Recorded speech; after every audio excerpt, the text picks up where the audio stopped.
Uh, can you see my screen? Yes. Okay, okay. Thank you, friends and my professional colleagues from the Institute of Chartered Accountants of India. Thank you very much indeed for spending this afternoon on a Sunday with me. I'm so happy to be with you. And it is also my alma mater. So it is my pleasure to be with you and share some of my thoughts on digital transformation, ethical and human dimensions. On this topic, I have presented many times, and the last one I have done with Indian Institute of Management Quajicode. Maybe last month I have done it, and I'm doing it again today, but for you, I have made the presentation a little more elaborate so that you can understand the dimensions.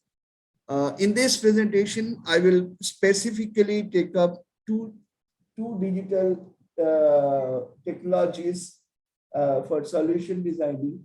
Sorry, just give me 1 minute.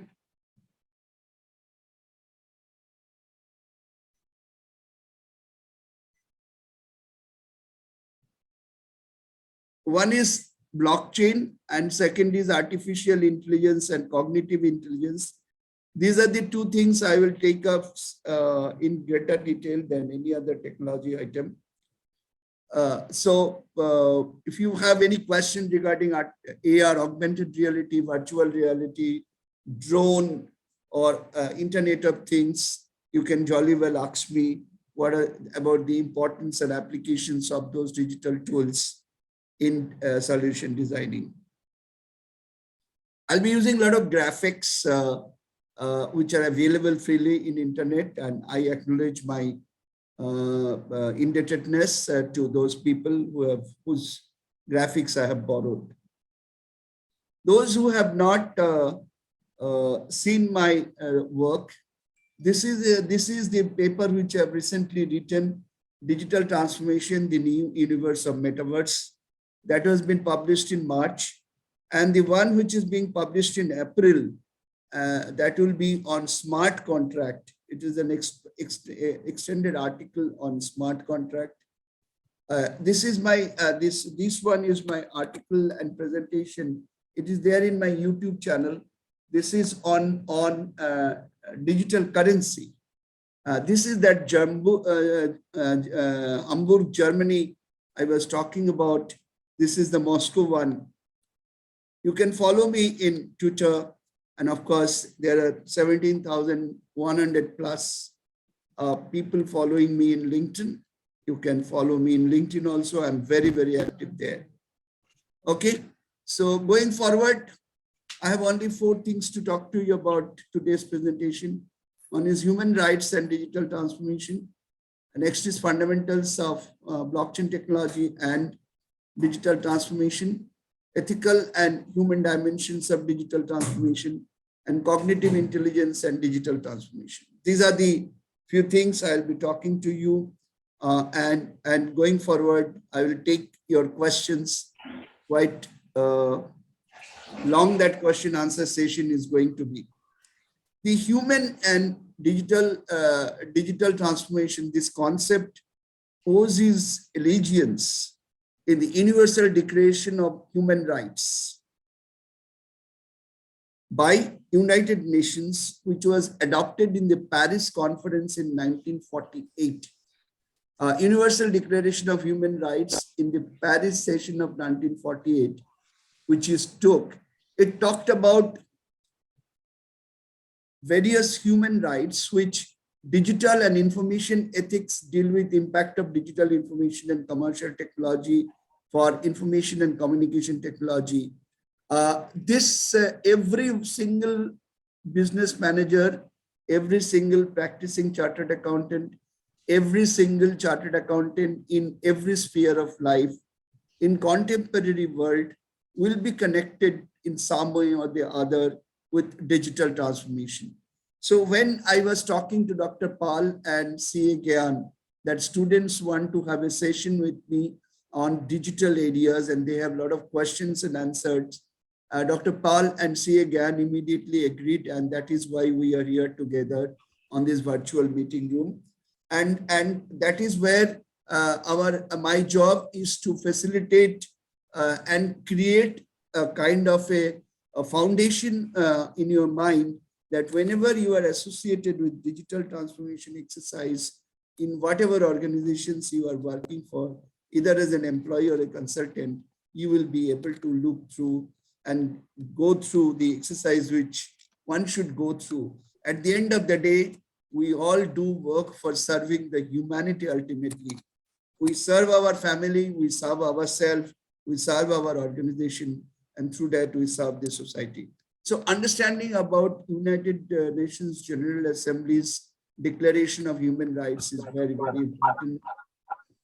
The next item is certain important articles which are important for you people for the perspective of human and ethical dimensions of digital transformation. At that point of time in 1948, there was nothing called digital. Not even computer was there, because in India, 1970, we saw computer in the world. Otherwise, we saw computer around after World War II, sometime in 1955, 60s. But the articles which were drafted are still equally applicable for digital transformation and digital technologies.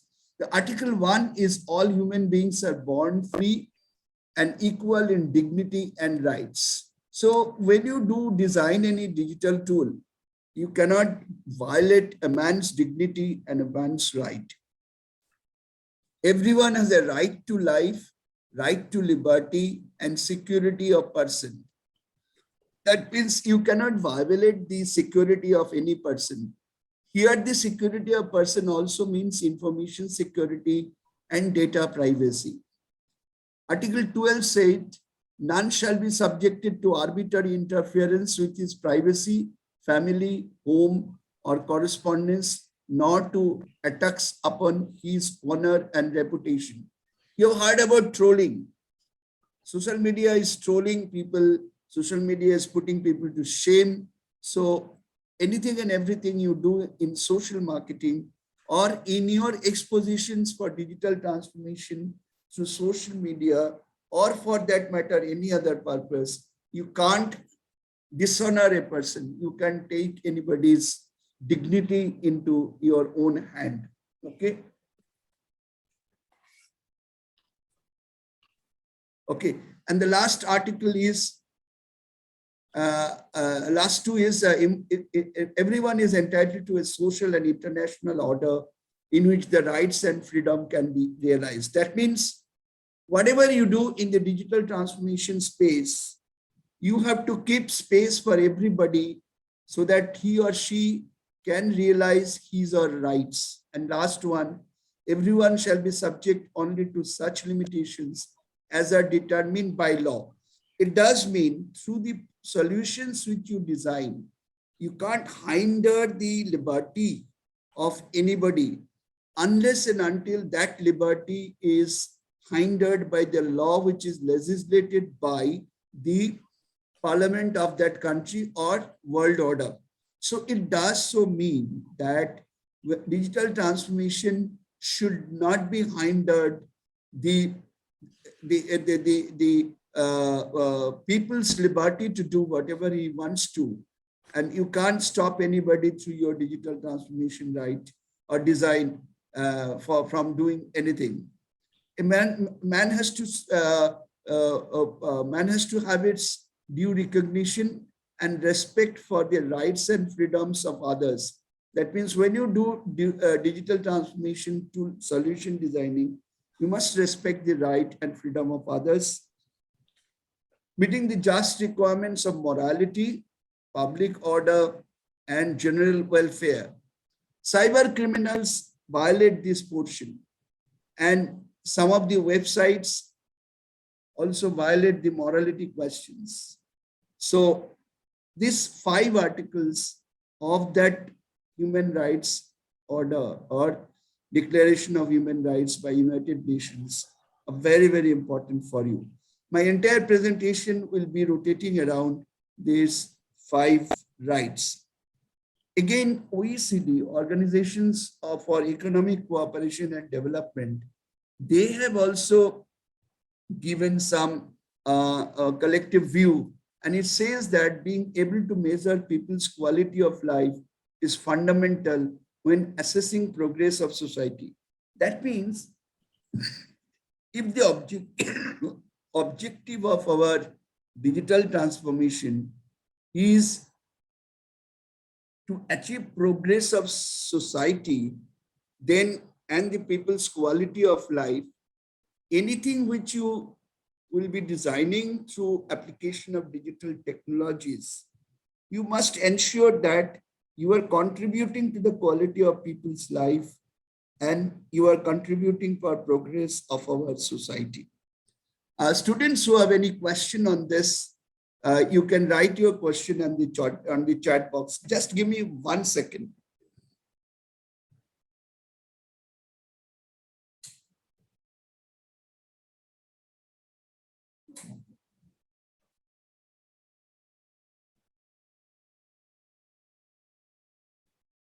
So on this, if you have any question, you can write on the chat box. Now I come to the cornerstones of digital transformation. If we have to honor the United Nations Human Rights Declaration, then we can talk about 6 elements of digital transformation. The first element is well-being. The well-being is right to independent thought and growth. Next is inclusive. A man will smile only when he or she is happy.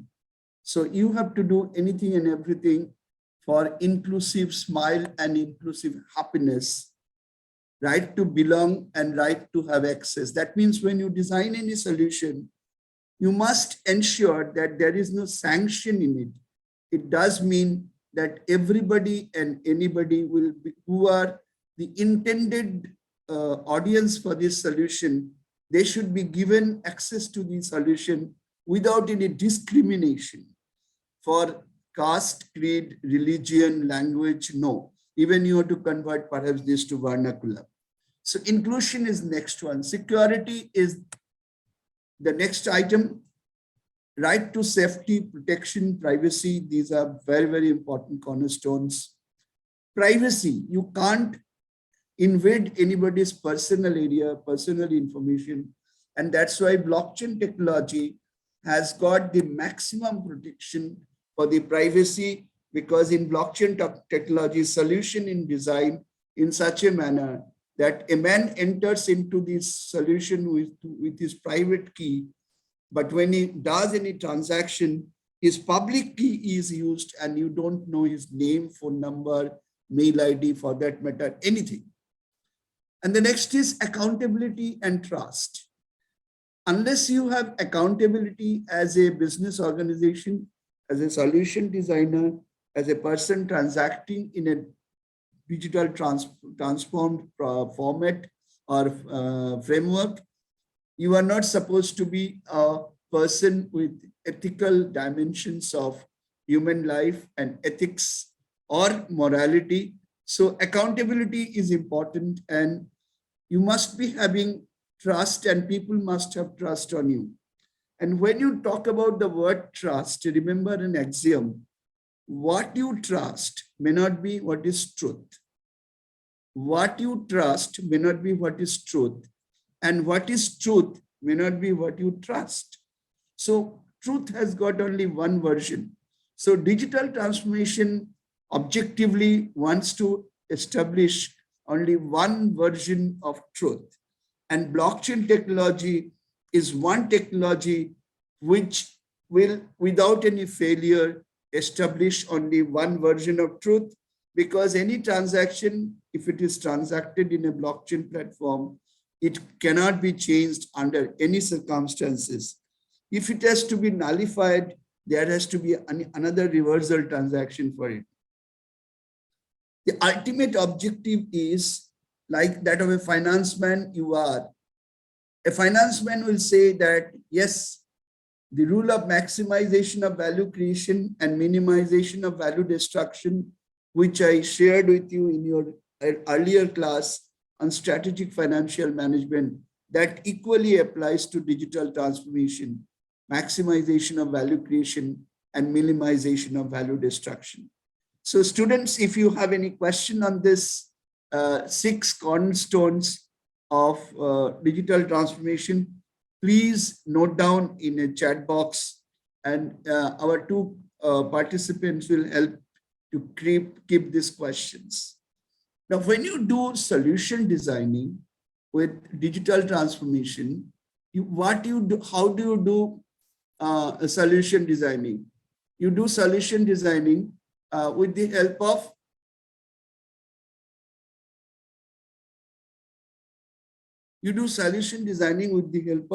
digital technology, and your solution delivery, most of your solution delivery is through internet. Okay, so if you see, we are in internet banking, we are in internet e-commerce, we are in anything and every solution which we are using, like Netflix or whatever we are doing, we are having the delivery through the internet, or we as business managers are delivering through internet. It could be a P2P network, it could be a B2C network, it could be a C2C network, it could be a B2B network, it could be a G2 citizen network. Everything is being done through internet. So in an internet world, there are 5 issues which is important. One is internet of people, that is the audience which are there in front of you, whom you want to reach and access, give access. Internet of ideas, that means through internet, you are trying to float a solution and an idea, and people are buying that solution, which is essentially your idea converted into action. Internet of data. In internet of data, there are 3 elements in it, and there are questions on data, so I want to deal on it a little bit in detail. There are 4 kinds of internet of data. The first kind of internet of data is which we create.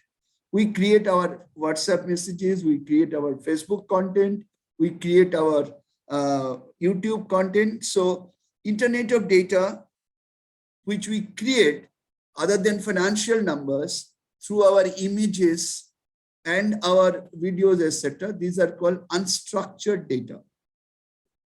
Anything which is not in word and in numbers, these are unstructured data, which has to be read through, and then meaning has to be made out of it. But if you prepare an Excel statement, it is unstructured data.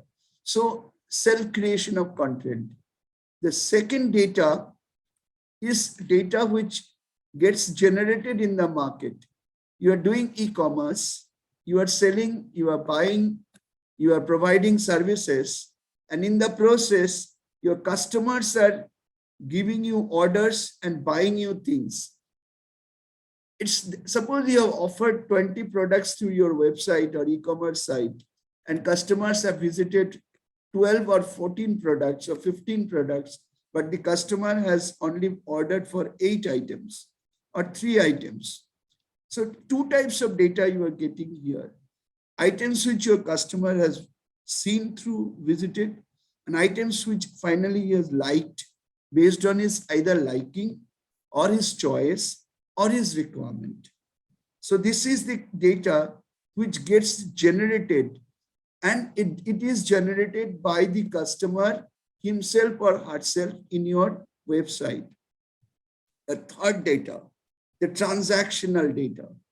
That means the products may have a product, you can have a 40 size shirt or a 1 kilo of a pack or half a kilo of a pack, or it can be suppose you are selling through your internet some electronic gadget which can have 5 GB memory, something that can 20 GB memory, something can have 1 terabyte of memory. So certain transactional data are getting generated, which has created actual business. And fourth and final data which you are generating are your financial data, which is getting generated. There are many other data gets generated, like data about nature. temperature data, which you measure and collect like meteorological department tells. Australia, you have heard about Great Barrier Reef of Australia, where is a huge undermarine life which is getting destroyed because of warming. Now, continuously, the temperature of that ocean area is collected for maintaining temperature through artificial measures. So that is another kind of data. So where you are generating data through Internet of Things. So you have positioned various digitally sensitive and sensors which can read certain conditions and then convert those into digital data and then send to your computer.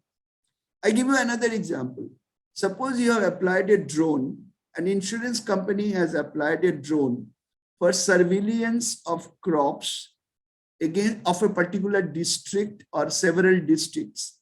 Why this surveillance is being done? This surveillance is being done because the insurance company wants to know whether the crop has dried up or because of excessive rain, the crop has fallen on the ground.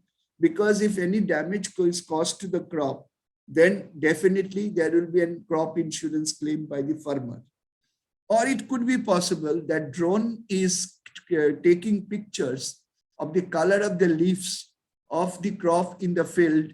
And if the color has turned from green to yellow, the drone can deliver that picture to to agricultural scientists laboratory with a copy to the farmer concerned, because the drone is flying and every moment it is flying, it is flying through some GPS mapping, and every farmer's land is GPS mapped. So the picture the drone sends to this agricultural scientist can straightaway be identified that this particular crop field belongs to farmer A or farmer B. So that is another kind of data which you generate. So data, I gave you examples of transactional data in the corporate world, but there are many data which gets generated in many other ways for many other purposes. So there is next thing is Internet of Data. And the last thing is Internet of Behavior. Internet of Behavior means, suppose Facebook has planted an advertisement and some person, Facebook status asking that person, do you like that advertisement? Does it make any sense? Or certain message has come through Facebook. Facebook is asking you, when you click the triple dot button, is it that you feel that it is something encroaching you, or is it that something you don't like? Please report this information. So certain behavioral data is also getting captured. So when you do digital transformation solution designing, you have to keep it in mind: Internet of People, Internet of Idea, Internet of Data, and Internet of Things, and finally Internet of Behavior. There is something called digital dust in this world. Digital dust. I'll give you an example. During lockdown, what is digital dust? During lockdown, I was writing to the WhatsApp message of my driver that please bring these subjis because I got COVID affected in the third wave. Please bring these subjis for me to my driver. So I was forgetting some of the Hindi letters. So I went to Google and opened the Hindi letters. Okay, next day I went to Amazon for buying some grocery item. First thing I saw Amazon has put forward to me is Hindi letter book and plastic Hindi letters, like a child. We give it A, B, C, D for children to learn. So what is that? That is what is called digital dust. The moment I visited Google and looked for Hindi letters, Google has recorded and Amazon has accessed my Google record, and the dust which remained there, that is my seeing that in the letter, Amazon picked up that dust and made meaning out of it to sell one of the products which gets sold through the Amazon's website. So I have written an article on digital dust. You can read on it. So essentially, you are designing the solution on these 5 Internet of behavior, people, idea, data, things. Okay, from the business perspective, or a government's perspective, or an NGO's perspective, for whom you are designing the solution, what you need to maintain? You need to maintain trust, shared value proposition, value experience, ease of application, and sustainability. The solution which you're designing, it should have 5 very specific qualities. Quality of trust, quality of shared value. That means whatever money you are saving through digital transformation, you should be passing on a portion to your customer, which is shared value.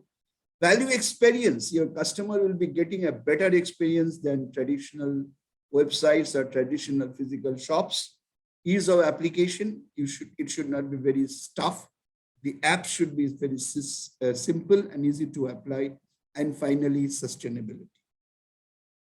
So if you have to be successful in a business, you need your customer, you need your product, you need your teamwork, you need promotion of your products and services, you need development, you need budget, and finally, you need analysis.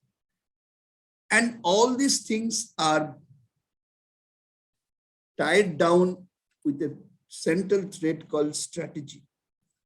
So when you do digital solution designing, you have to essentially remember this slide that I have to go for 3 groups of things. One group of thing is the internet. Second group of thing is what should be the very foundation stone of my solution designing. And third, my business purposes. Essentially, at the end of the day, I have to achieve success with my strategy. And that is what is here. This value generations, maximization of value creation and minimization of value destruction, that is the objective of this. Any question on this, please note down.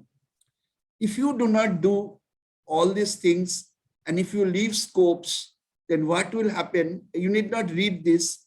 This is an image of information getting leaked all around the world, and it is continuing to leak.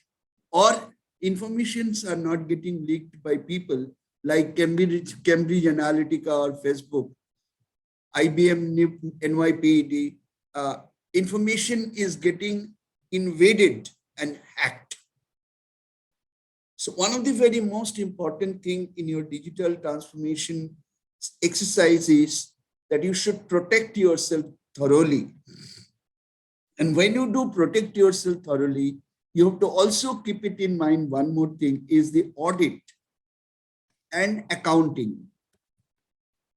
As a chartered accountant, you must ensure these two. I've written a paper about industry audit 4.0. This is the industry era 4.0. So I have written a paper called Audit 4.0. It is available in my website. So Audit 4.0 will help you to ensure that your information protection, data privacy, regulation compliance, risk advisory compliance, everything is properly taken care of. So digital transformation, when you start, please keep your digital auditor right from day one.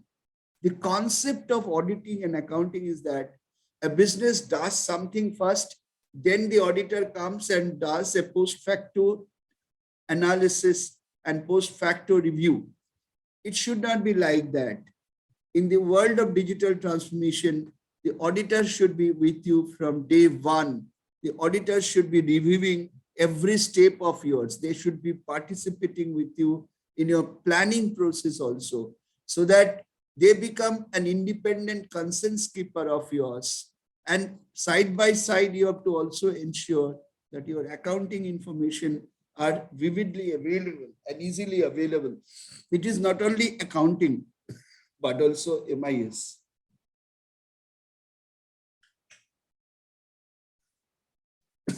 Now, what are your imperatives for digital transformation? Could you read this slide for a minute?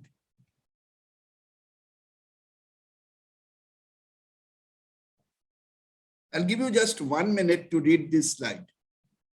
Hope you are enjoying. Huh?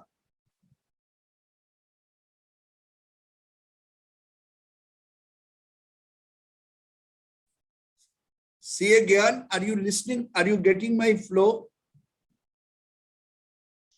Yes, sir, we can Yes. understand. Yeah. Yeah. Okay, carry on. Nobody talked, so I thought. Yeah.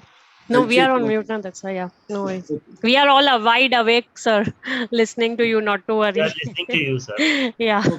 Okay. So what you see here,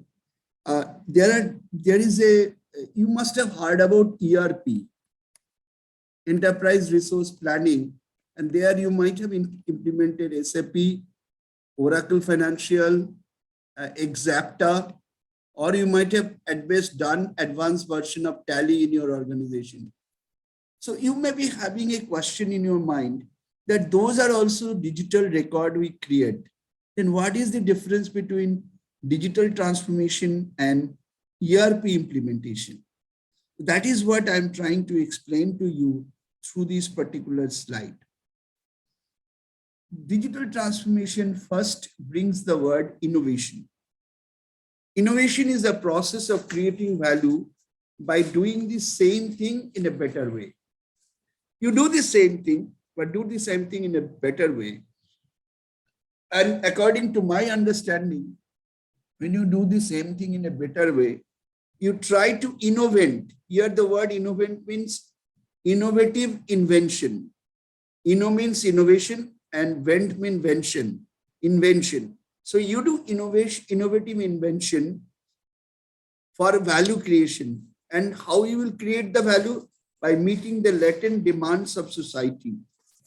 Means society needs a solution. Like every day you have a huge bank branch and you can't, 100 people are standing in queue in different counters and people feel fatigued to come to branch. So internet banking came.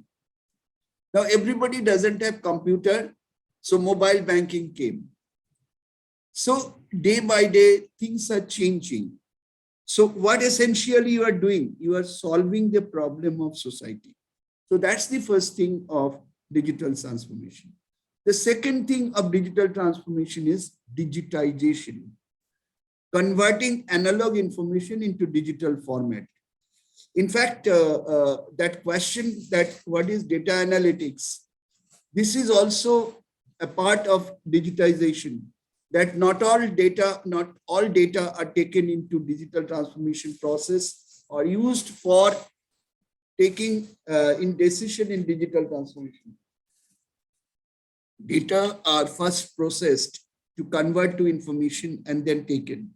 So convert relevant word is important, not all data.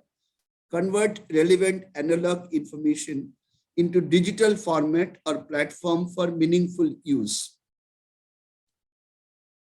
Suppose I'm an educationist, I'm running a program where the entry level qualification is LLB or a chartered accountant or a cost accountant or a company secretary. Let's assume I run a program called MBA Law, and in this a CA, a company secretary, or a cost and management accountant or an LLB can come. Now suddenly I found that in my site there are about 300 registrations. So immediately I went to the guy who has provided us the website, and asked him, what is your filtration process? I found that he has not given a filter that let people write any qualification, but data that will be generated for me to use are those qualifications or those people who have qualified as a chartered accountant, who are a cost accountant or a company secretary or an LLB. Otherwise, I will not be using data. So that's the word relevant.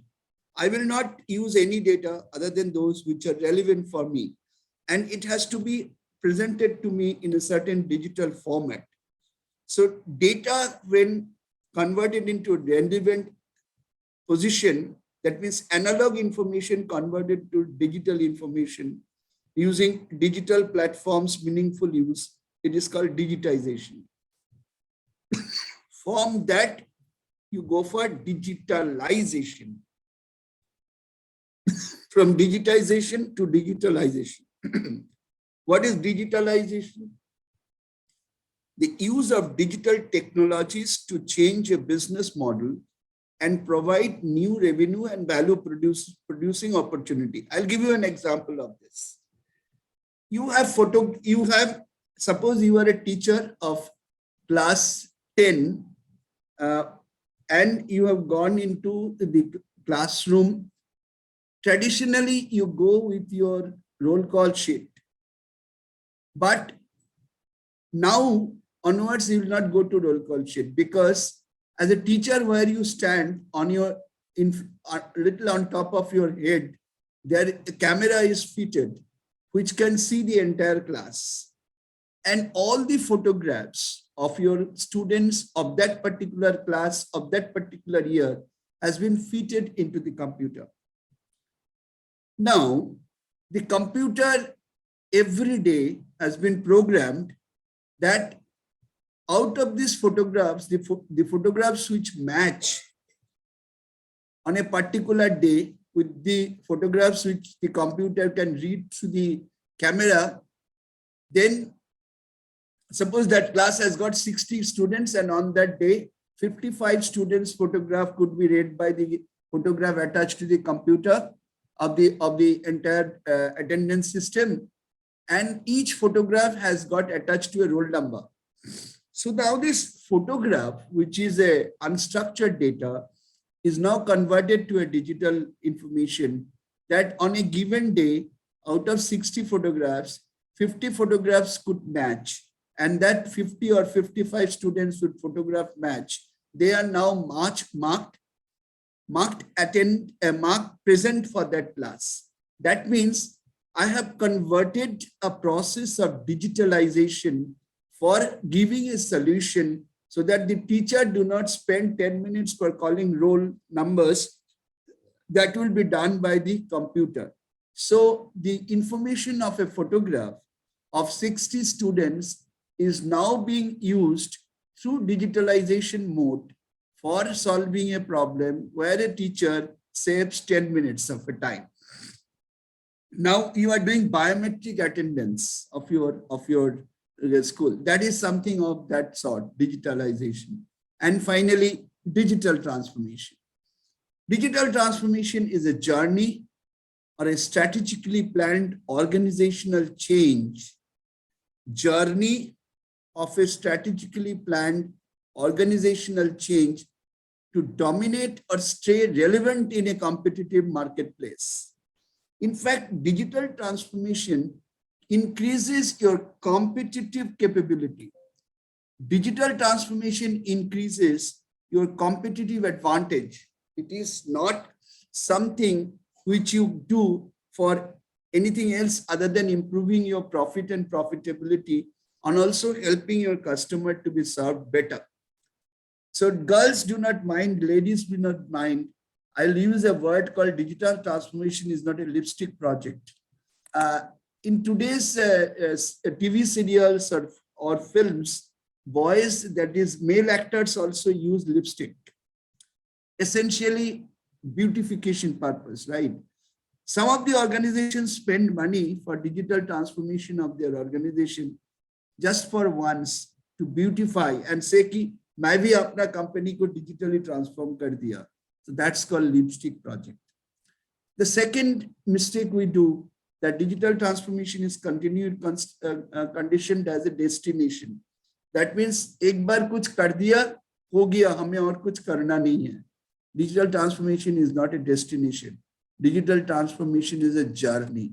It's a continuous process. It has to continue. So some of you are working in public sector, or you may be working in government organizations also. So now, whether you are working in government organization or you are working in private organization, you must be maintaining or knowing one of the very important solution guideline which has been given by OECD, Organization of Economic Cooperation and Development. OECD has said that the 3 success pillars for any digital transformation is good governance, good efficiency, and good effectiveness. Governance, efficiency, and effectiveness, these are the 3 pillars of digital transformation. Just read these 4 points and give me half a minute.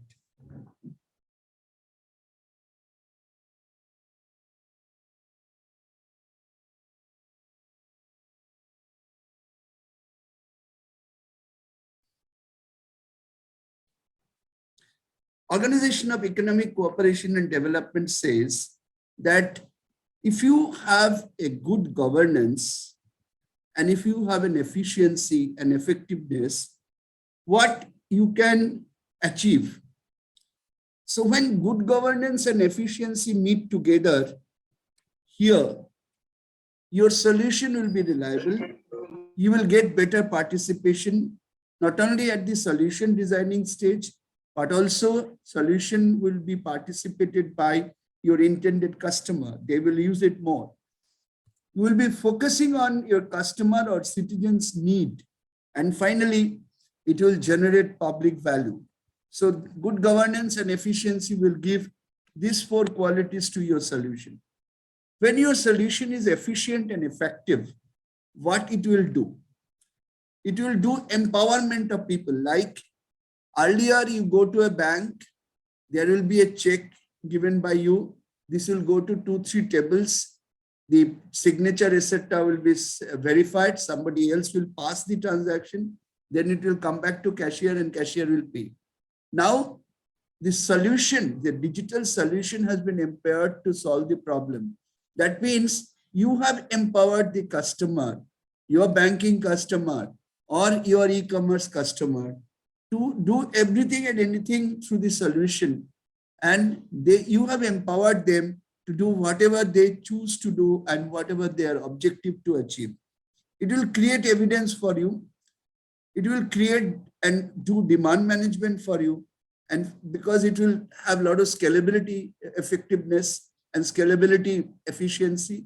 So it will do your demand management. It will not only generate and bring new customer, it will also, through the service, bring a lot of more demand for more digital transformation. That means one digital transformation will you do, people will be enticing you, okay, or chahiye, or acha chahiye. And next is personalization. You will be able to give what the customer individually is looking for, not a customized solution which is for everybody and anybody. The next one is when effectiveness and good governance meet together.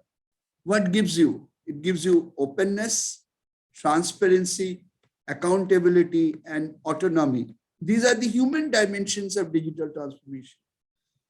So digital transformation should be done keeping in view governance, efficiency, and effectiveness. The governance part will also cover risk, compliance, policy, and process. Every organization has got its own policies, on processes, on compliance requirement, internal compliance and compliance with the law and statutes, and finally, risk aversion. So this is the slide which you should remember in your life for digital transformation of your organization. Remember 3 words: good governance, efficiency, and effectiveness. So some of the thoughts which are now coming to my mind is this axiom. Please carefully read this. Read this for yourself once, then I'll read it for you once.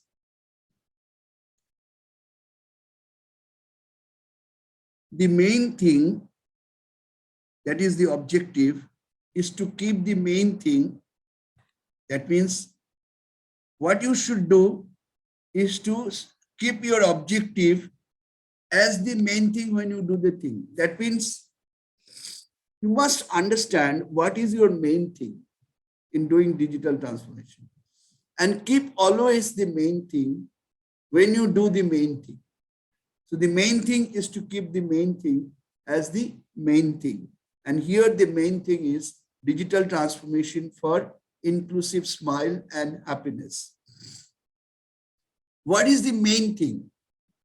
So you as a business manager, you as a consultant, you as an advisor, first understand, appreciate, and determine what is the main thing.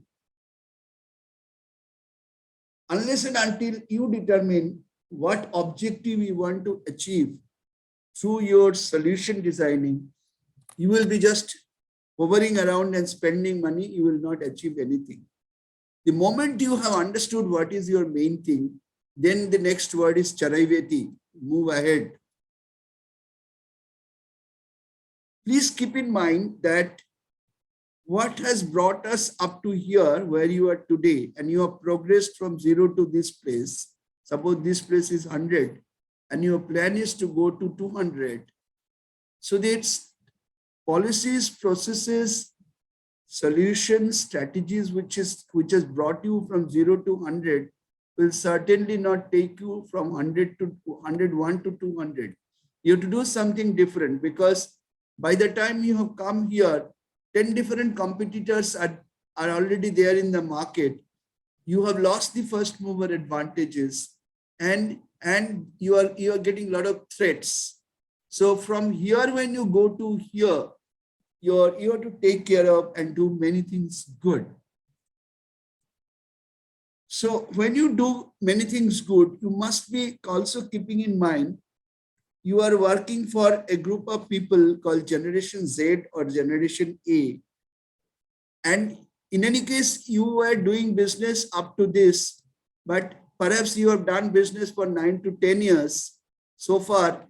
And by the time a new generation has come to the market and they have become your customer, the likings, disliking, choices, processes of people, anything and everything of the new generation has changed. So you have to always keep in mind who are your customers who have come for the first time to the marketplace, whether they will like what you have done so far. Your original customers and earlier customers might have liked it, but the new customers may not be. So you have to keep in mind the demographic pattern change of your customer. Okay. So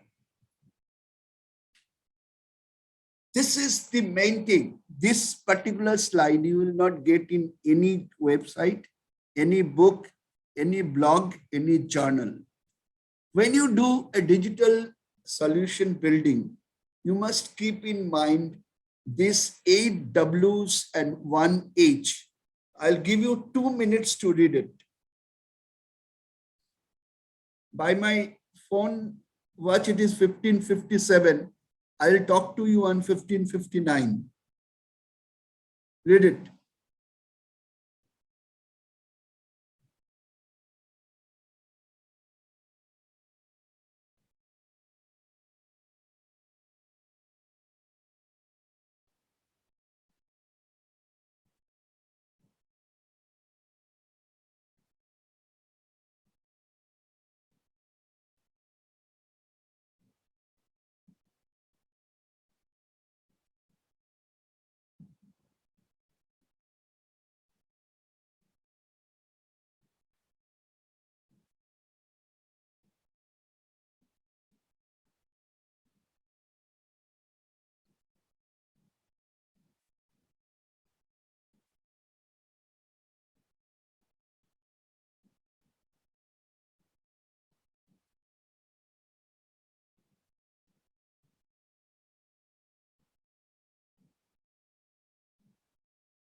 So when you do at the zero date, you plunge into a startup or whatever it is, or even you have thought of doing digital transformation of your business by using digital technologies, or you want to solve a problem of your company, you might have not taken a company-wide solution, company-wide digital transformation solution, or you might have taken only your marketing side digital transformation solution creation. So you must get into this few questions. 8WH principle. This is Dr. Basu's personal work. No book will give you this. The first one is, what are the problems and latent demands of society and humanity you are going to solve? Who are the present service providers and what are their limitations? When the solution is to be delivered, updated and upscaled, where is the universe of customer located and for what value? Which regulations are to be complied with and for what risks? Whom should the user refer to in case of challenges and difficulties? Who are the stakeholders? Is it only a group of customers and owners? Whether any better solution being offered by competitors? How to access, track users, delight, and ensure sustainability. Mind you, when you do any business decision making, it need not be digital transformation. It may be anything, like even planning, strategic planning, budgeting, forecasting, or you are taking a decision whether a capital asset is to be purchased or a plant is to be set up for generating certain products and services, or a team is to be separately deployed for doing a particular job which will involve money and cost and human resource. You can also reframe this 8WH. This 8WH principle is a beautiful way of understanding a subject and creating a solution. If you have any question, I'll take up later. So next is green solution. You must be knowing as a chartered accountant, you are sure that ESG is the new buzzword: environment, society, and governance. The new ESG score, SEBI has already mandated for 1,000 companies, and I'm told that all the listed companies in India will be soon come under ESG scoring. And now you have seen green bond coming in. So entire subject of sustainability, a company can sustain only when it can have a focus on environment, society, and governance. Now, this society word, you as a chartered accountant, you must have not heard until 5 years before that in any business process, society work has come out so focused way. So society is very important. Equally important is the environment and governance. As you know, the world temperature is increasing, and it has the meteorologists have warned the world that another 3 to 5 years there is going to be a disaster in this world. So anything and everything we do, you have to be energy efficient, you have to be society efficient, you must have to be government efficient, and you must have to be environment efficient. When I say society efficient, it means that you should not do which is not good for society. You should not do which is not desired for the society. You should not do anything which is not going to benefit the society, or it is going to cause harm. Now, environment is also doing something to the society, and governance is also doing something to the society. And what this society means here? Here, this society means morality, ethics, emotional intelligence, privacy, security, safety, and that same United Nations human right protection. So I told you that I will come to solution designing, like in blockchain. When you do solution designing in blockchain, after understanding all these previous aspects of 8WH, solution designing, OECD's principle, digital transformation, secrecy, privacy, all these things when you do, and now you're thinking that, okay, does my business need artificial intelligence? Does my business need blockchain? So I thought that I'll explain to you one blockchain solution decision making. So do you need a database? If you want to do blockchain, you must ask your boss or yourself this question. Do you need a database? If you don't need it, don't do blockchain. Don't do blockchain. If you do, yes, the next question. Does it require shared right access? That means anybody and everybody should be able to see it who are relevant for this process. If the answer is no, you don't need blockchain. If the answer is yes, you need blockchain. Are participants known and trusted? Are participants known and trusted? If people are already trusted and people are already known, then you don't need a digital solution, because digital solution and particularly blockchain will work with people whom you don't know, whom you don't trust. People whom you don't know, how can you trust a person? So if the answer is no, all people are not trusted, all people are not known to you, then you need a digital solution called blockchain. Are trusted third parties needed, wanted, and or essential? In the world, you have to do business with people whom you do not trust, whom you do not know. So are they essential? If the answer is no, then you go for blockchain. If the answer is yes, don't go for blockchain. Next question. Are control functionalities needed and or essential? Of course, anything and everything you do as a chartered accountant, you will ask for control functionality. If the answer is yes, there will be two questions. Whether it is within the firm, intra-firm, or between several firms or within the firm.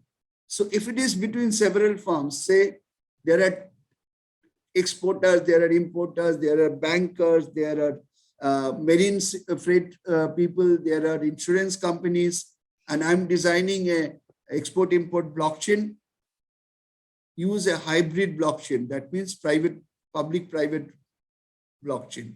If it is only within your company, you are designing a blockchain solution within your company, then it's a private blockchain. And if it is public, like Bitcoin or Ethereum or cryptocurrency, or for that matter, if tomorrow government designs a healthcare blockchain, it's a public blockchain, then it's a public blockchain. So what is the purpose of showing you this slide? The purpose of showing you this slide is that when you take a decision to go for a digital solution designing, you go for a certain set of decisions to be taken based on certain questions. And if those questions are driving you to take the solution designing decision. I'll skip this slide. This is the blockchain governance, because we have quickly to go through any blockchain transaction. If you see my personal YouTube channel, you'll be able to see discussion on this. In the question of risk enablement, any solution which you design should not have this kind of design done for risk management. It should be a permanent solution, not a safety pin solution, because you might have bridged the gap here, but from here new gaps will start getting started. If यहाँ से यहाँ तोड़ने में ज़्यादा time नहीं लगेगा, because market forces are pulling outside. You should not think that if I have protected the outside element of my business, my inside is protected. No, it will not be. When you do a digital solution, first identify which is the weakest link in your chain, because that is the strength of the chain, which is determining the weakest link of the chain. And your structure, it should not be unstructured organization in terms of people, money, technology, process, it should be completely a structured thing. And your organization must be, people must be put in a structured area. So your cyber security, your smart contracts, or risk management process should be completely approached with these three principles, rather four principles. One is no safety pin technology, protect till the core of your organization, protect the weakest link first, and do a structured solution designing. Another very important point, you should keep it in mind, that whenever you do solution designing, bring an ethical hacker. This ethical hacker this is a profession which is growing in the world today. They will come to your organization, you will be giving them right, and they will hack your organization solutions design to prove that your solutions are foolproof.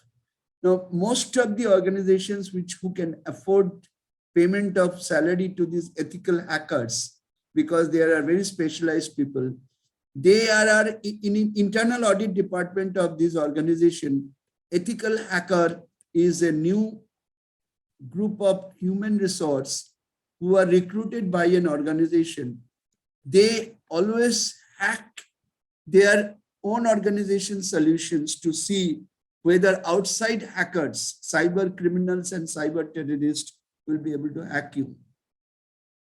Now comes and this is the second last part of my solution talk.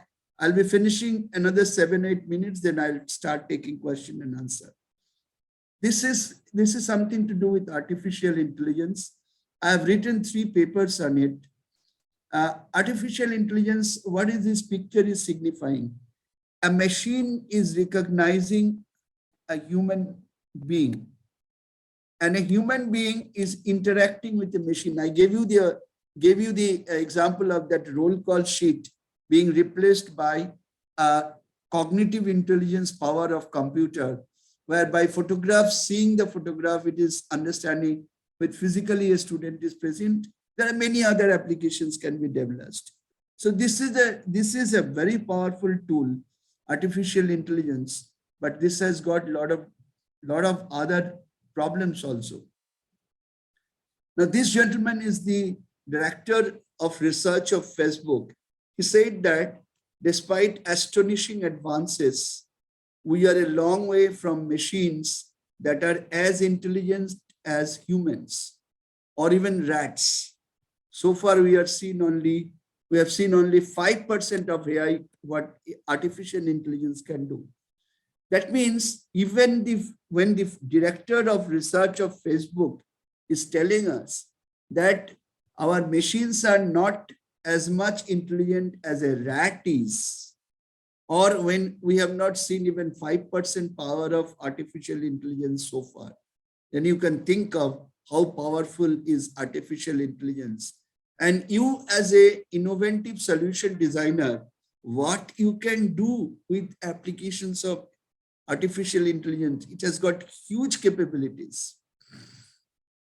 Now, artificial intelligence are there in everything in your life. Gradually, our life is getting taken over by artificial intelligence. Days are not very far when our refrigerator would directly place order for mutton, chicken, milk, butter, and vegetables, because refrigerators will be having sensors, cameras, and weighing capabilities. And they will also be able to see from the pictures of what we store inside, what is our average consumption by depletion of the content of a particular item. So refrigerator will order for us what we need. You don't have to order. Perhaps the refrigerator will ask you that these are the things I want to order. Do you agree? So if you even program the refrigerator that next 10 days I will not be at home, I'm going for a pleasure trip, the refrigerator will not place order also. What it is doing, it is using artificial intelligence, and it is using IoT, Internet of Things, because there are many sensors inside your refrigerator, which is doing the job of a housewife who tracks the consumption and depletion in the quantity of things in your refrigerator. So Artificial intelligence, when you apply, there are many things can happen, and that can be so stupid that many disaster can happen. Like, by the help of artificial intelligence, one decision was taken by USA for migrating population, and they made a huge problem in terms of various social issues. I don't want to discuss those in detail. The directionless. So if artificial intelligence is applied without direction and guidance and regulation, it can be very disaster. Legal authority. If you are using a humanoid or a robot for advising people for investment, which is bankers are using humanoids for advising people for investment, and if it doesn't have legal authority, and tomorrow the investor loses money, who will be responsible? Will artificial intelligence create unemployment? Here it includes robotic process automation also. Collaboration. Artificial intelligence and robots, they have to collaborate together. And if the collaboration fails, what happens? Transition, how the change management will take place. Because if you do something with artificial intelligence and robotic process automation, there has to be some transition. Artificial intelligence and RPA can create a lot of inequality. Rich people will be richer and poor people may be becoming poor. Or people who understand artificially intelligent solution designs, they will be only benefited, others will not be. Then what will happen? Humanity. How to ensure that human beings are not being made slaves of the network in which they are working. Like in kinds of banking today, I am forced to use the app which the bank has asked me to use. I can't apply my own personal intelligence in an artificially intelligent process where I'm following an app. The robot or the chatbot or the robotic process automation system can have its own limitations. If that happens, what happens? Cyber criminals will design their solutions with artificial intelligence. So how it can do good, and when it can do good, it can do bad also, because it will get in the hands of bad people. Evil genies. Artificial intelligence is not the Aladdin's lamp. At times, artificial intelligence can be used for evil purposes, and the consequences would be bad. Complex intelligence system will create singularity. And when singularity it creates, all of us are submit to the intelligence system. Robot rights. When you create robots, days may not be far when we'll be creating a law that a robot should have this right and these responsibilities. So unless the robotic process automation is guided by robot rights and robots' responsibilities, it can create problem. Like there can be artificial intelligence, there can be artificial stupidity also. And artificial stupidity may lead to disaster. So what are the ethical issues in finally, this is the last part of my presentation, another 5 minutes. In ethical issues, this professor is United States representative to the Global Digital Policy Incubation Systems and Human Rights Council. She says that 3 things are very important: bias, discrimination, and loss of accountability. If artificial intelligence or digital transformation gets into bias, discrimination, and loss of accountability, then it is going to be a disaster. So that is why I, as a professor and propagator of digital transformation, I say these things.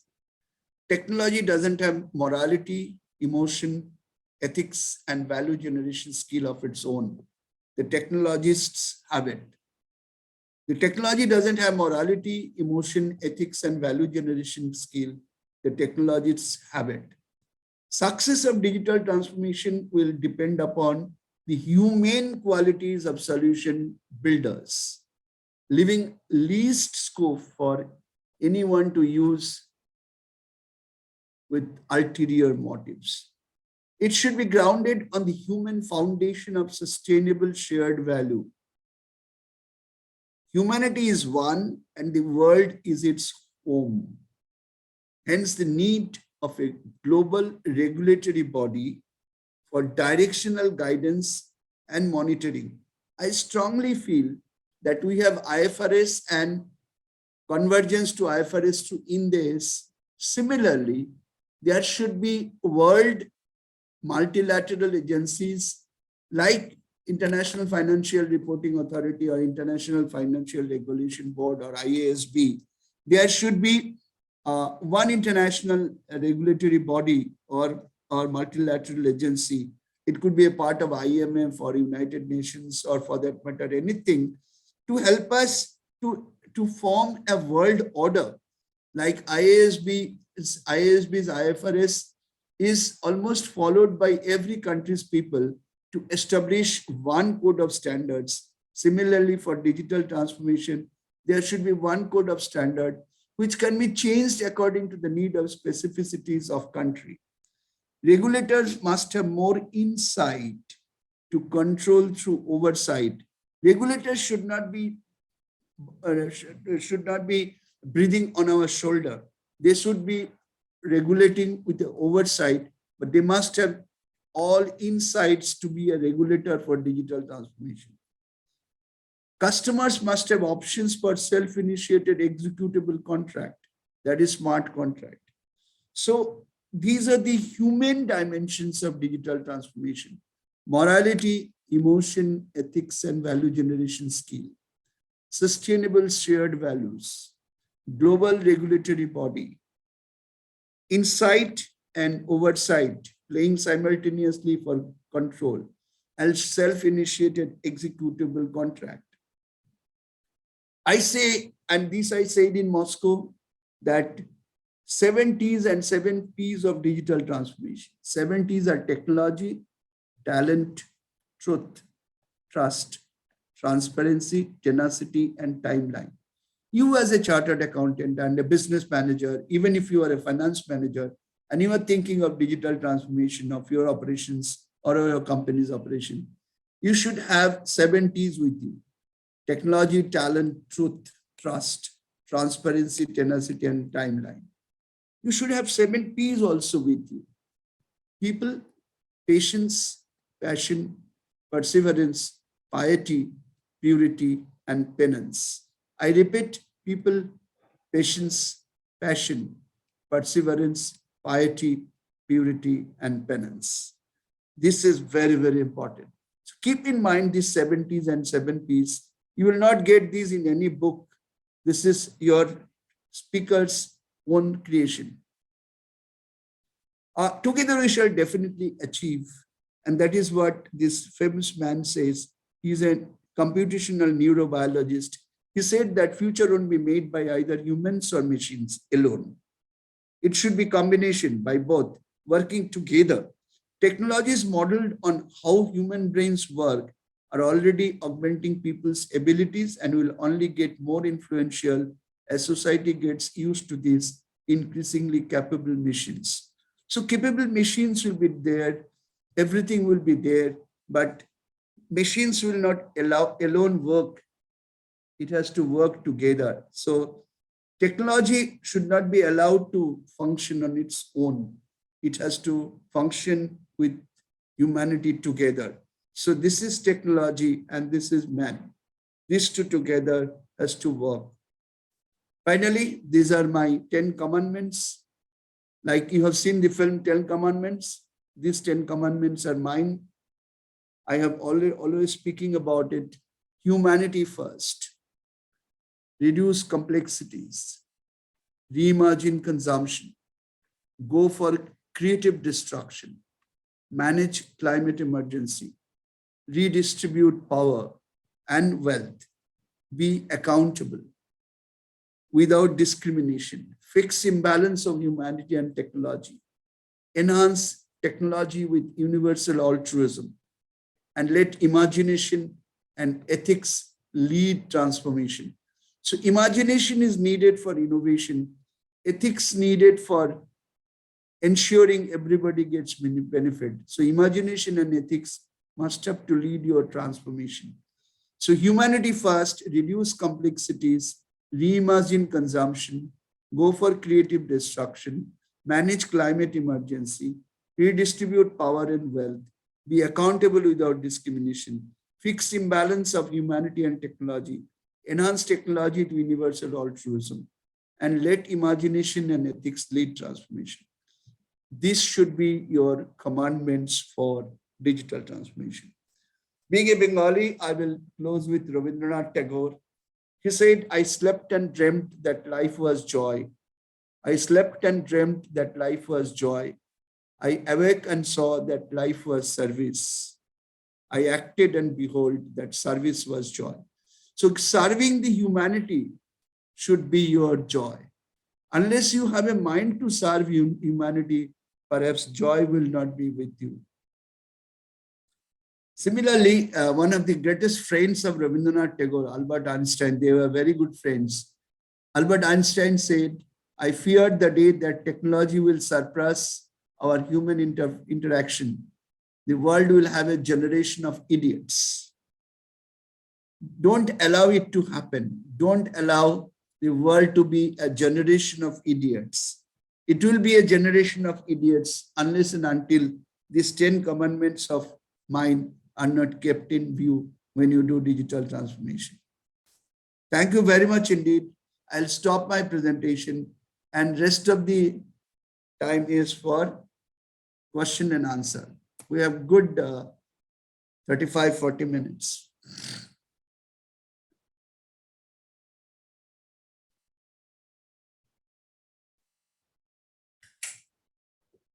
Your questions, I have a please. very simple question. First of all, actually, what is AI actually means? Means it's a very Artificial intelligence. Yeah. May I request, as much as possible, please open your video so that we can have interactions better. Yeah. Yeah, please throw your questions. Yes. If you have noted down in the chat box some questions, please throw them out to me.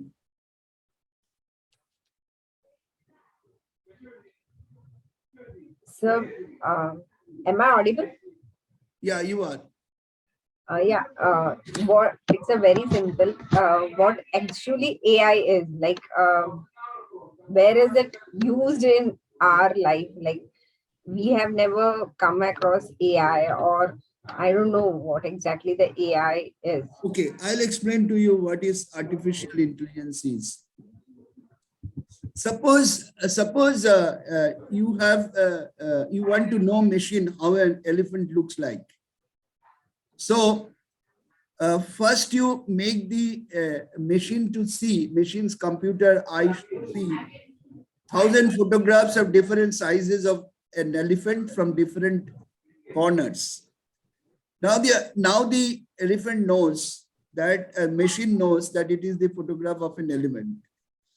Now you bring in front of the camera of the computer and ask, is it the photo of an elephant? The camera will say, computer will say no. How? Because the computer has developed intelligence. This is one thing. Second, I gave you an example of creating data from Amazon site. Suppose in Amazon, there are 1 lakh transactions in a particular month, and these transactions are around pulses. Okay. Now, you find that 1 lakh people have bought pulses, and how many people of them have bought moong dal, and how many have chana dal, how many have musur ki dal, etc., etc. Now you ask the machine, which is the first selling pulse? The machine will say it is moong dal. Is it in the northern India or is it in the southern India? Maybe machine will say Bengalis eat more masoor dal. So how the machine is saying all this? Because machine has internally analyzed the data. Like buying behavior. Buying behavior, the young people will see 10 different varieties of the same clothes being offered by, say, Jivame or any wearing apparel website, or say Zara's e-commerce website. So if you ask Jivame, do young people stay more time, Jivame's artificial intelligence system, do young people stay more time in my website or the aged people? Because you have already taken some, at the time of registering that customer, you have taken his data. Now the system will use that customer's demography and his behavior when he is inside the website. Machine will churn the data and give you certain answer. Now, without your intervention, like you intervene in an Excel sheet, you program the Excel sheet, then you create some result. Here you are not doing anything. The machine will create the result, will say. Now, what is the fun in doing all this? The fun in doing all this is that it helps you to do proper stock of moong dal in the northern India and masoor dal in eastern India and urad dal in southern India, because you are now getting an benefit of planning your stock and inventory by the application of this data analytics.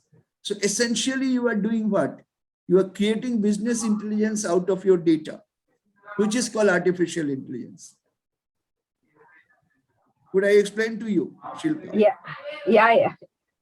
Okay. It is basically means bifurcating data or to our use. Making meaning out of data by processing that data. Okay. For creating your business strategies or business decisions and execution. Okay. And one more thing, sir. Then why are people like pharmacy making patents on AI? No. See, when you are talking about a pharmaceutical company, it has created a tablet or a chemical medicine or a process of treatment and then patenting it. Here they are doing an invention being patented. Like if you go to website of Google and ask by name, my name, you will find there is a patent registration application in my name where I have invented a software which can convert US GAAP to IFRS and IFRS to Indian GAAP, etc., etc. So, when do you patent something?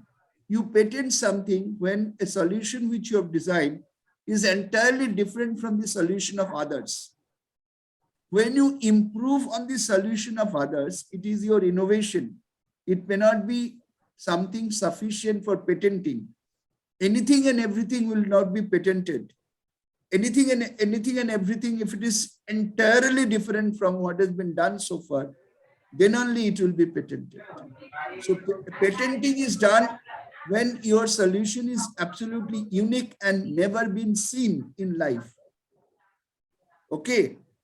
But your patenting will not be done for what extra you have done over an existing technology or existing art of doing something. Yes. Thank you. Next question, please. So if I may. Yeah, please. So, you shared a quote of this lady, where you mentioned that she's mentioned that, artificial intelligence, has its limitations, like, for example, if I remember correctly, it was mentioned bias, discrimination, and loss of accountability. So, which definitely has some linkages with ethics, right? So my question is that, like, how does artificial intelligence help somebody to monitor ethics? I mean, is there any way, like, how these three limitations can also be monitored through artificial intelligence? Oh, very interesting question. I'll first answer this in a little different way. You know something called malware or ransomware. A ransomware is something which is planted into your computing system. Suppose you have been sent a mail which has got a hidden ransomware. The moment you open the mail starts working into your hard disk. The ransomware gets implanted into your hard disk and it collapses your hard disk.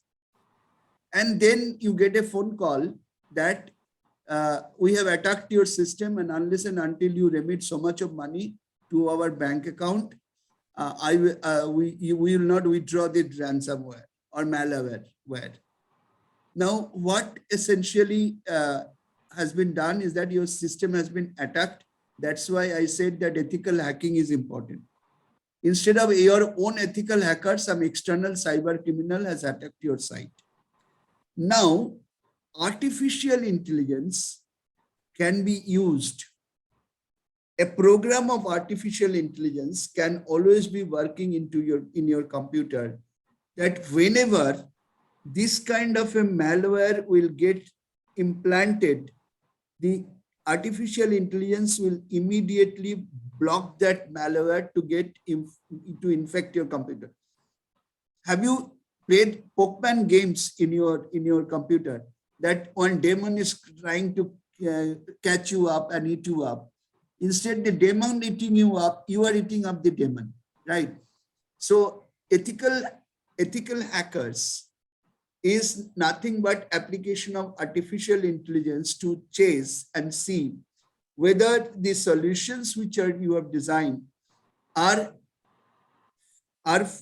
passing the test of certain, not only solution risk issues, but also certain ethical issues. Suppose you have asked that your system should be accessible to all.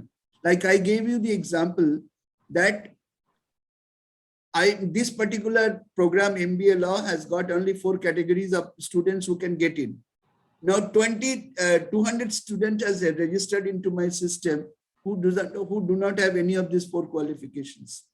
Now, if the intelligence system of my system used to be intelligent, then people, the moment it is typing out, the system would have prompted them, oh no, you don't have the particular qualification which you should have to register for this. So this is the very lowest level of artificial intelligence. Like I'll give you an example.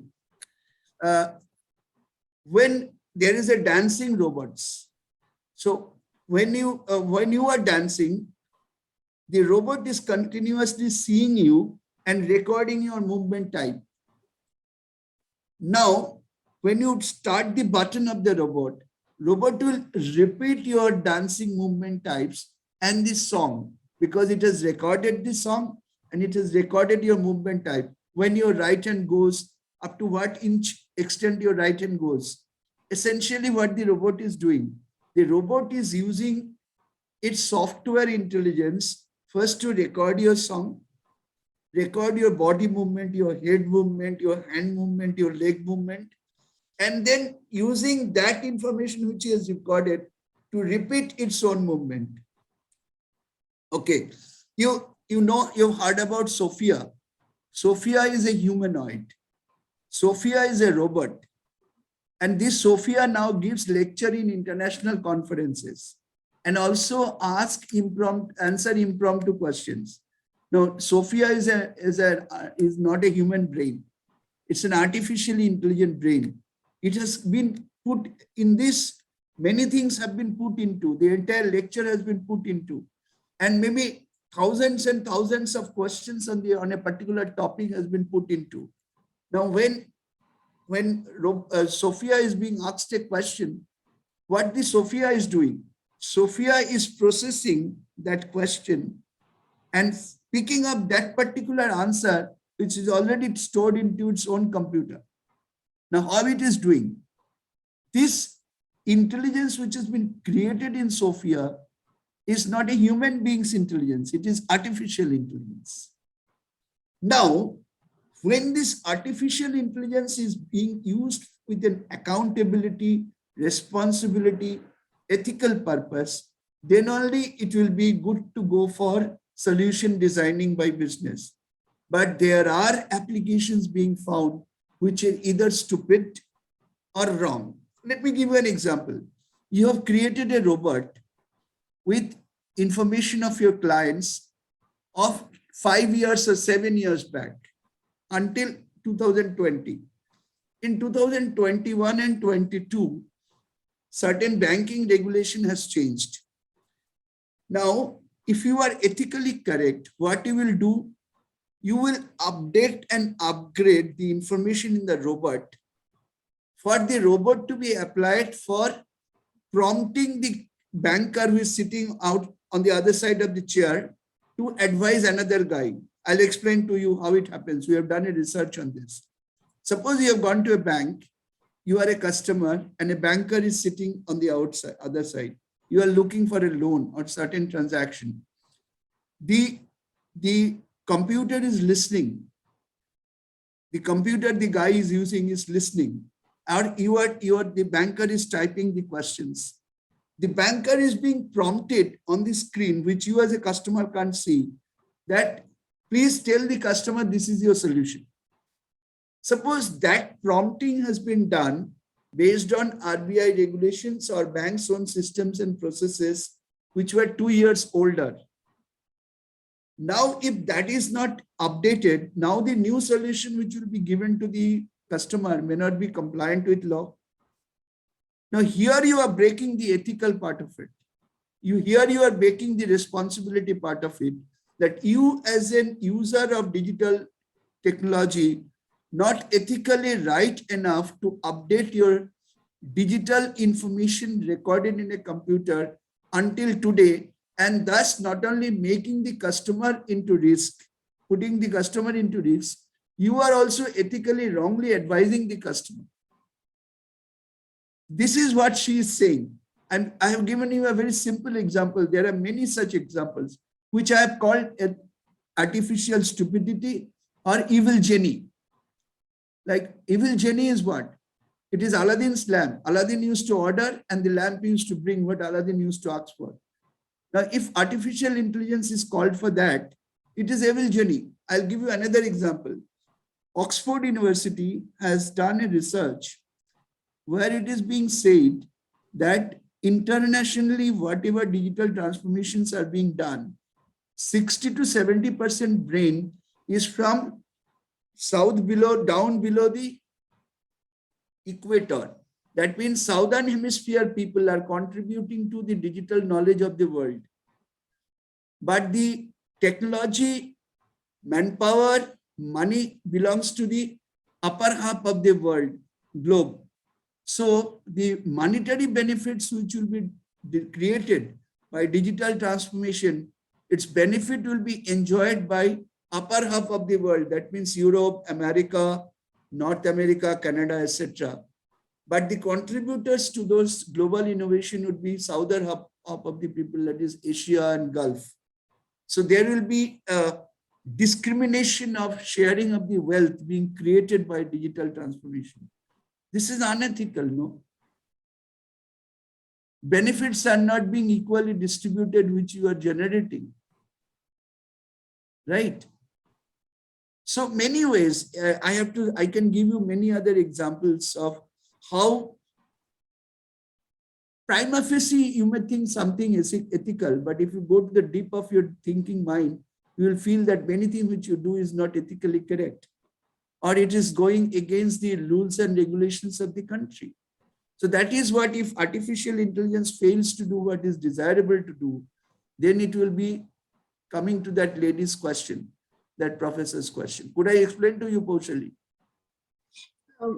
Yes, sir. Like, I mean, but based on what you just mentioned, like, I think the question which is now coming to my mind is that, like, artificial intelligence is based on collection of data. So, like, there's a constant collection of data, and, based on the collection of the data, processing of the data, there is a conclusion or whatever. I mean, some data points are shared, for you to do an analysis.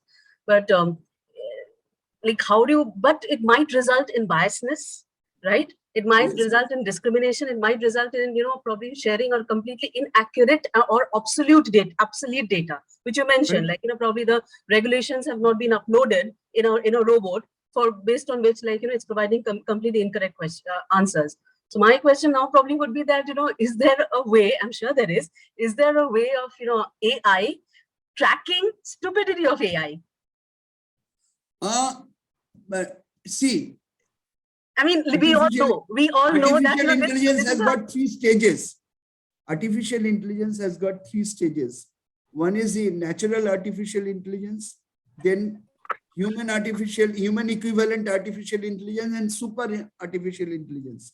Like last 25 years, data has been studied by meteorological department, and now they are predicting that 300 kilometers from south of Arabian Sea, from the coast, a particular circular of wind has been created, which after so many hours fall on Bombay. How do they predict this?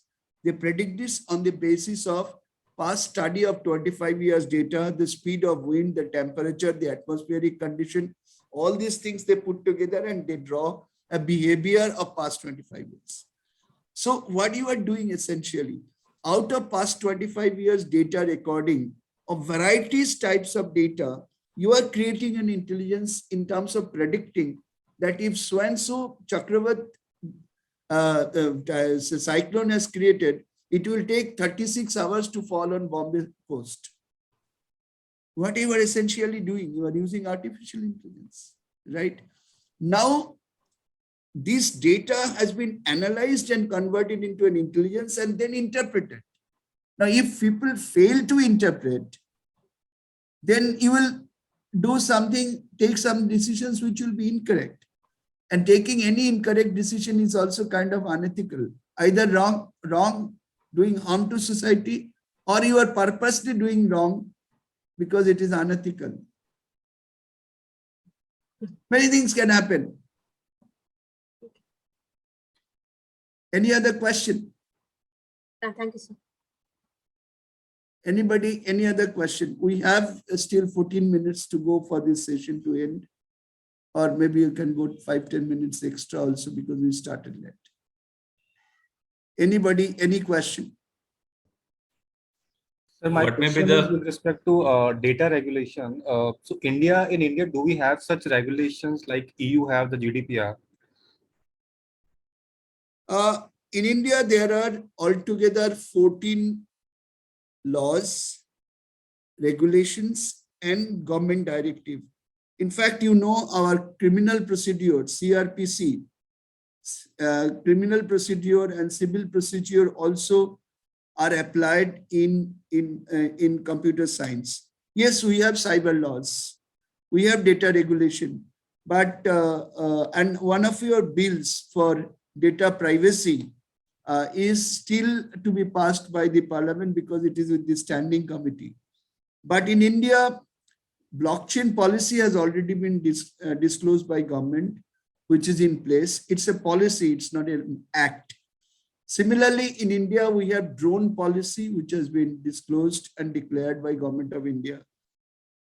We do not have data privacy bill as yet, but ethically, most of the large corporates, that because they have connection with European organization in terms of their business, as you know, as per rules is that if anybody wants to do business with European organizations, they have to be GDPR compliant. Like any American organization wants to get goods manufactured by factories of China, whether there is a law or not, there is a law in China, those factories of China must have to comply with the regulations of America.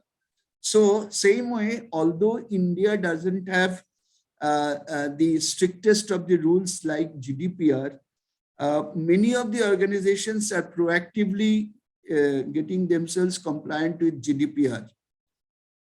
Okay, so for that matter, India has got its own sufficient cyber laws, which MBA law students of my program studies it as a 100 marks paper. But GDPR also we comparatively study in Indian laws because that's important. Some organizations are proactively although they may not have American or European link in terms of business, but they are complying. Thank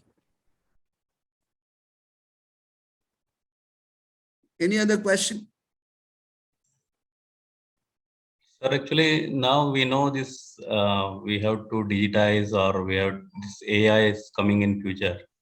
So which is the means future AI area where we can invest, or any Let such me area? tell you one thing. Yeah. AI is created with the help of computer tools or AI analysis tool, data analysis tools.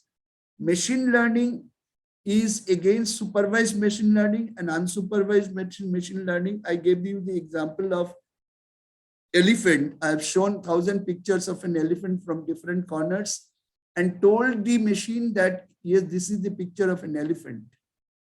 And then when I have shown the picture of a horse, the computer has told me, no, this is not the picture of an elephant.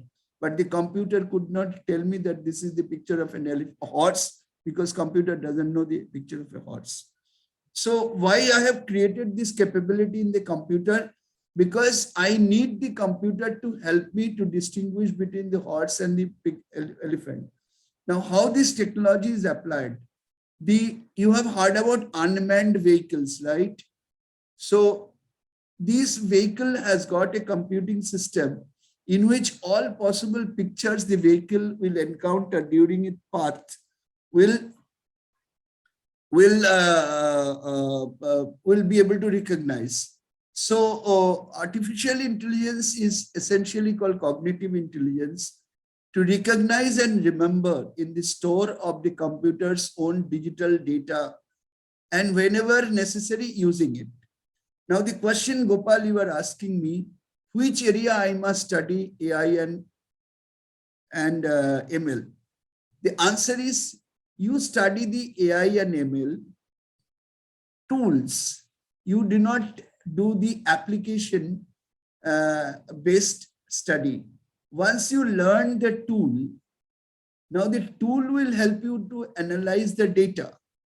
Now, suppose you are in commodity business, or you are in B2C business, or you are in e-commerce, or you are in telecommunication industry, or whatever.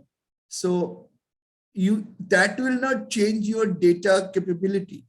So data capability which you have acquired through your structured learning of artificial intelligence, once you have learned the subject, you will be able to apply in any industry, any sector, because now you know how to analyze data and create meaning out of it.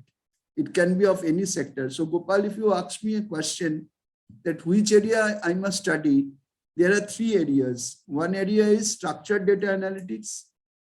Second area is unstructured data analytics. And third area is machine learning. You make the machine to learn.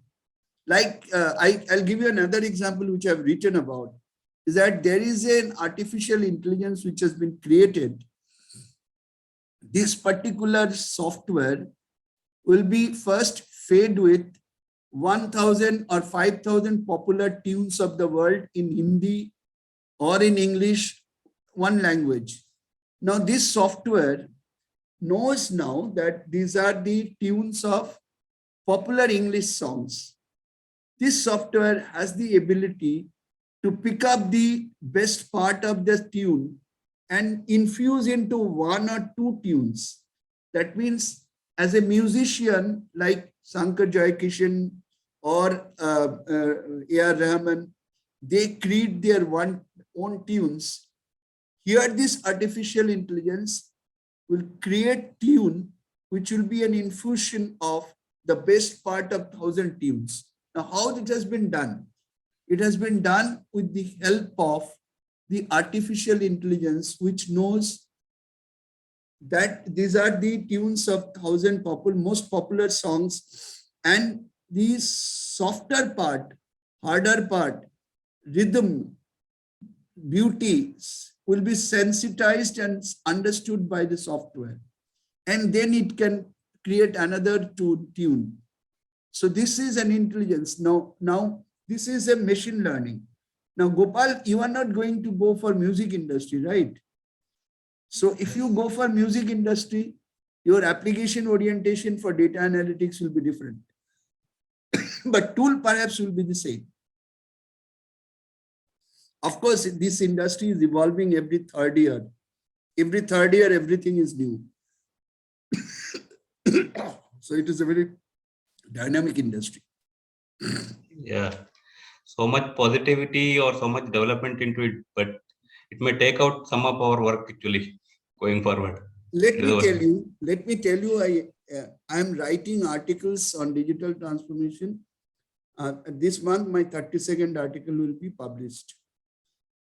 I wrote about smart contract in 2020, and this month I have written about smart contract again. The whole thing has changed a lot. In 2 years' time, smart contracts are also changing. So it's a very dynamic subject. Any question? May I request all of you to open your videos as if I'm talking to a computer screen? Mr. Sinha, would you make some observations of today's session? Rajendra Dinkar. It's a very Manish. interesting. It is very interesting, and that is why we are only listening to you. It's an awesome session, sir. Number of questions, things we wrote about. Questions will make you understand better. Rajendra Dinkar, any observations you will make?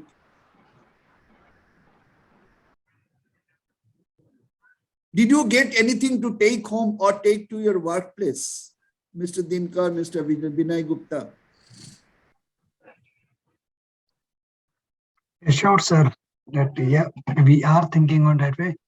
Can I request you just to say like how Indian Income Tax Department has digitized their whole process, and to bring it to digitalization and then to the digital transformation?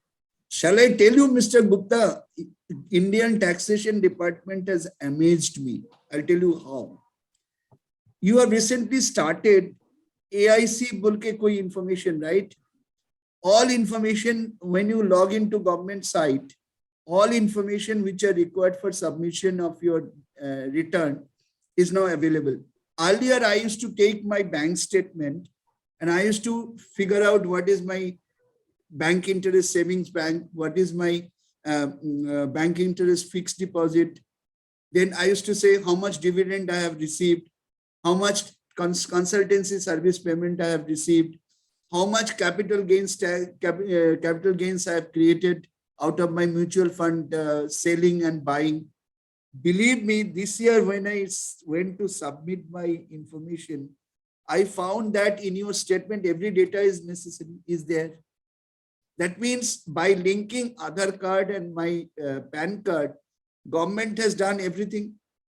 Where from government has got this data? It's only the bank, mutual fund, NSDL has done. Essentially, what you have done, you have made meaning of the data out of the data. Now, even if an income tax officer did not have any visibility of my bank account, unless you ask for my bank account statement. Now, where from government department has created this data? They have visibility to all transactions, right? Either NSDL is processing or you are processing the data. It means what? Data has converged to one single point where whosoever requiring what is picking up the data. Like XBRL submission of financial statement to the register of companies. The same financial information RBI is using, register of companies are using, Ministry of Corporate Affairs is using. What is essentially it is happening? It is digitization of data, and digitalization of data is happening, right? Today you have done digitization of data. Tomorrow you will use digitalization of data also. You will apply artificial intelligence and try and see, okay, India में इतनी लोगों का dividend income है जिसकी minimum taxable income इतना है. You will start putting two together, matching one data with the other and create intelligence for creating your taxation structure. So Government of India is doing an excellent job. Indian Railways, one of the most successful organization for digital transformation. I must say, Thank you. wonderful job being done by government and taxation department. I am personally very amazed. Madam Lulla, do you have any comment to make? Sir, I take away one thing. In one slide, you had business, customer, product, teamwork, promotion, develop, budget, and an analysis, and there was a marking for strategy. Such a wonderful presentation.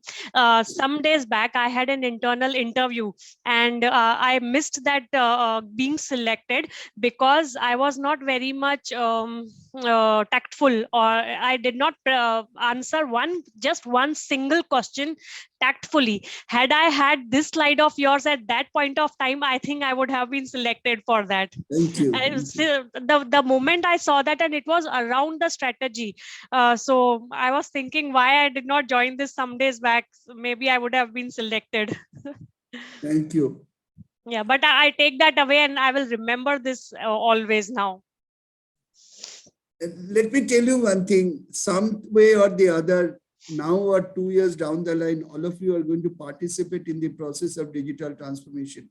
Why this topic has been selected for today's class, though it is a business management and financial management degree or diploma, whatever you call it. But today, a business manager or a finance manager is completely incomplete if she or he doesn't have the knowledge of digital transformation. Do you agree with me? Yeah, agree.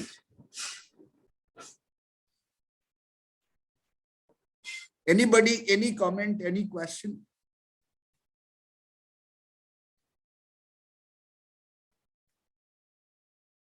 Buchi Babu, Abbas Jinwala, any question? Yeah. Shilpa Baldota, any comment, any question? Sir, I'm good for now. I'll take my time to review things once, and maybe then, Okay. if needed, I'll come back to you for that. Okay. Okay. May I request you, if you follow me in LinkedIn or Twitter or my personal YouTube channel, you can always connect with me, and any question you can always ask me. I will personally also request you one thing. Please post your comments and observations about my teachings, or send a mail to me. My mail ID I'll put in the chat box.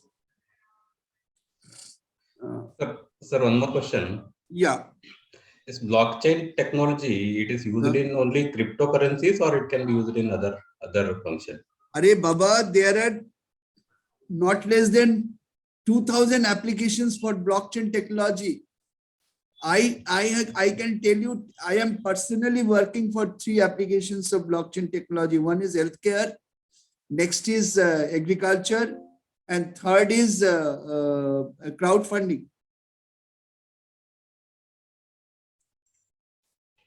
I think we should have one session from you on that. The blockchain is a platform in which you can build 2,000, 4,000 different types of solution. Cryptocurrency is the first solution using blockchain.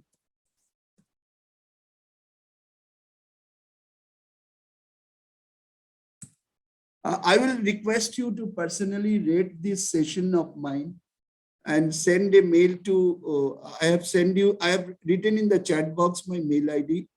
It is paritosh13286@outlook.com, or you can send it to me through LinkedIn also, because your criticisms will help me to improve the presentation quality and the discussion. CA Gyan, if there is anything, any other question? I think there is no more question, sir. Thank you so much, sir, for such a nice deliberations. Can you think? Yeah. Any other point? Otherwise, we can close the session. Thank you, sir, for updating the latest whatever is going on in the world. Actually, we came to know at least good amount of things which are going on. Yeah. See again, you heard about it, that one more session on blockchain technology, perhaps that would be okay. And you can also talk about, see blockchain presentation of mine in my YouTube channel. There are not less than three presentations of mine in blockchain in my YouTube channel. So Definitely, find sir. some time, you can see it. See again, are you Sure, there? sir, sure. Yes, sir, sure. Do you think that I should close the session now? Yes, sir. Thank you so much, sir. Any participant would like to give word of thanks to Paritosh, sir?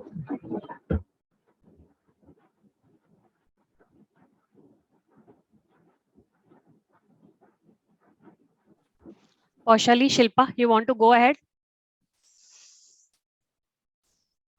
Okay. So thank you so much, sir. So it was definitely a very, very insightful session, as the earlier one. I think what what personally had struck me, and I'm sure others would also echo, is that the presentation itself, it was very interesting. It was very well thought of, and it helped us to kind of understand the linkages in the concepts.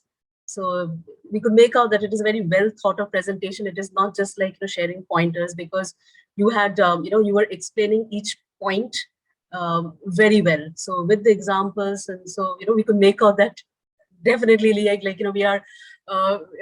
are probably we are definitely much junior to you, sir. But then point is that we could understand the depth you have on the subject, and you have tried to make it as lucid and explicit as possible. So thank you so much from all of us. Thank you. Thank you so much. Thank you, sir, for sharing this 8W1H. It's very easy to remember. That one thing I just want to say. 8W1H is such a concept I have introduced in this world that you can apply it into any subject: costing, financial management, treasury management, auditing, financial accounting, you name it, you can apply it. And that is something which I'll be writing about now. Okay, so let me also thank you all for taking time and attending this session. And I'm also learning by your questions, and I'll be happy to receive your comments and your viewpoints. If you write to the Institute, that also will come to me via C again.